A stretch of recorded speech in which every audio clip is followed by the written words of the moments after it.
Visionner des vidéos fait partie du quotidien des internautes comme jamais auparavant. Cette fonction désormais indispensable de la toile ne cesse de se développer depuis sa création. C'est l'occasion de revenir sur les origines de la vidéo sur le web.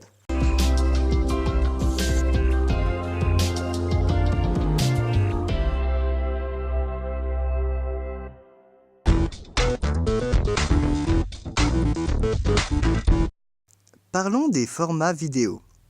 Les premiers formats vidéo furent le H.120 en 1984 ainsi que le MPEG-1 en 1993.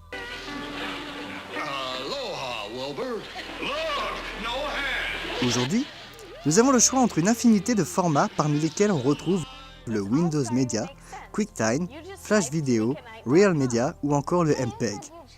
La plupart des formats possèdent également des lecteurs propres à eux, notamment pour des questions d'ergonomie envers les utilisateurs. Pour Windows Media, il s'agit de Windows Media Player édité par Microsoft. Les vidéos QuickTime sont lues sur le lecteur d'Apple au même nom, existant également en version professionnelle, et qui permet d'éditer et d'encoder des vidéos en .mov. De même, le format Flash Video est lui aussi lu par Flash Player. Enfin, le lecteur Real Player s'associe au format Real Media, le MPEG, est quant à lui lu par la plupart des lecteurs récents.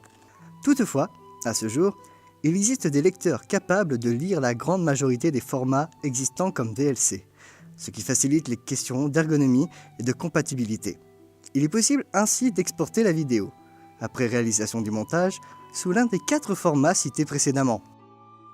Sous le format Windows Media, la vidéo prendra l'extension .wmv. Pour QuickTime, il s'agit de l'extension .mov.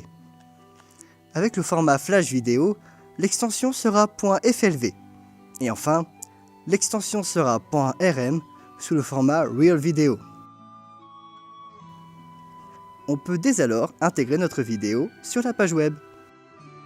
En passant par YouTube ou un autre site de partage de vidéos, il est possible de publier une vidéo avec la grande majorité des formats. Parlons désormais de l'intégration sur Internet.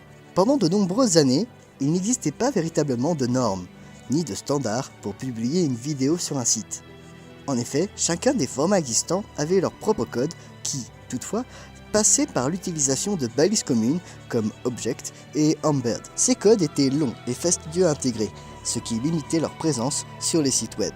Désormais, il existe plusieurs façons d'intégrer une vidéo sur Internet suivant le format ou l'hébergeur de vidéos sélectionné, à l'image de YouTube. Depuis l'arrivée des hébergeurs de vidéos comme YouTube, ainsi que l'intégration de la balise vidéo sur HTML5, l'intégration de vidéos sur Internet a été fortement simplifiée. Ainsi, il suffit aujourd'hui, depuis les plateformes vidéo, de régler l'intégration d'une vidéo depuis une interface. En n'ayant qu'à copier-coller le code prêt pour la balise vidéo, une simple ligne de code suffit aujourd'hui. Cependant, cette balise pose aujourd'hui quelques problèmes. Si elle est supportée par la plupart des navigateurs aujourd'hui, seuls les plus récents peuvent correctement l'interpréter. Par ailleurs, cette balise n'est toujours pas complètement standardisée à l'heure actuelle. Ainsi, il existe à ce jour 3 formats compatibles avec vidéo. Le H.264, MPEG-4 aussi appelé, le OGG Theora et le VP8, dit WebM par Google. Parlons maintenant du streaming.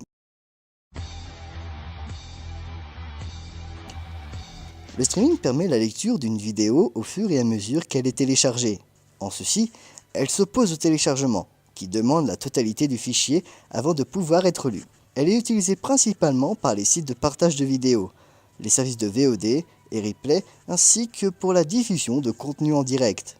Pour faire fonctionner un service de streaming, l'utilisation d'un serveur spécifique permettant la diffusion en continu est requis. L'utilisation d'un serveur spécifique est nécessaire en raison des protocoles comme le RTP ou le RTPS, qui sont standardisés, alors que des protocoles propriétaires comme MMS par Microsoft ou RMTP par Adobe.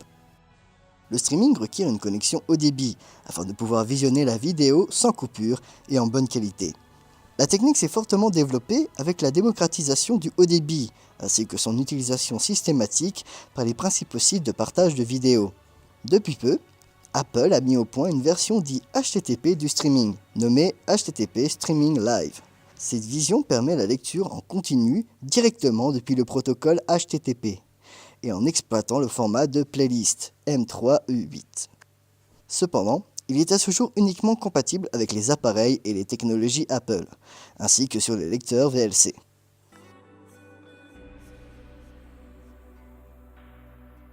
Aujourd'hui, la vidéo sur le web est omniprésente et sa popularité est encore exponentielle grâce en partie à son utilisation massive et quasi quotidienne, mais également aux possibilités de conditions de la mise en ligne de ces vidéos qui se multiplient. Les différents acteurs apportent de plus en plus de solutions à portée d'un plus grand nombre d'internautes. L'évolution des technologies a entraîné l'obsolescence de certains formats, comme le Real Media, et notamment sa technologie de streaming aujourd'hui supplantée par celui proposé par Flash. Étant de meilleure qualité, acceptant divers formats, les différents acteurs apportent de plus en plus de solutions à portée d'un plus grand nombre d'internautes. L'évolution des technologies a entraîné l'obsolescence de certains formats, comme le Real Media, et notamment sa technologie de streaming aujourd'hui supplantée par celui proposé par Flash, étant de meilleure qualité, acceptant divers formats vidéo et aujourd'hui standardisé. Toutefois, l'arrivée du HTTP Streaming Live d'Apple pour les directs en continu ainsi que de la balise HTML5 vidéo pour la lecture de vidéos sur les plateformes comme YouTube notamment, pourrait dans les années à venir remettre en question la position dominante de Flash dans le streaming vidéo. Parmi les nouveautés proposées au fil des années, on pourra souligner l'apparition de la balise HTML5 vidéo qui remet en question la position de Flash dans la lecture vidéo, mais également l'apparition de nombreux codecs récents, comme WebM proposé par Google depuis 2010. Cependant, on peut noter à l'heure actuelle que ce codec, proposé comme standard pour la balise vidéo, n'est pas un réel succès. WebM n'ayant pas réussi à supplanter le H.264 et n'ayant été adopté massivement vraiment que par YouTube, propriété de Google. La multiplication des sites de partage et de streaming de vidéos montre bien également une certaine appétence du public pour ce genre de contenu. On démontre la position de YouTube dans le classement Alexa des sites les plus consultés au monde, étant à la 3e place. Les nombreuses solutions proposées par les éditeurs, navigateurs ou bien sites de streaming ne sont pas les uniques facteurs du succès des vidéos sur le web. La démocratisation du haut débit, notamment via l'ADSL 2+, ainsi que l'installation de la fibre, favorise la consultation de ce type de contenu en bonne qualité, ainsi que l'apparition de vidéos en haute définition. Cette démocratisation du haut débit permet donc à tous de pouvoir profiter de la vidéo sur le web. Ces jours ne sont donc pas en danger.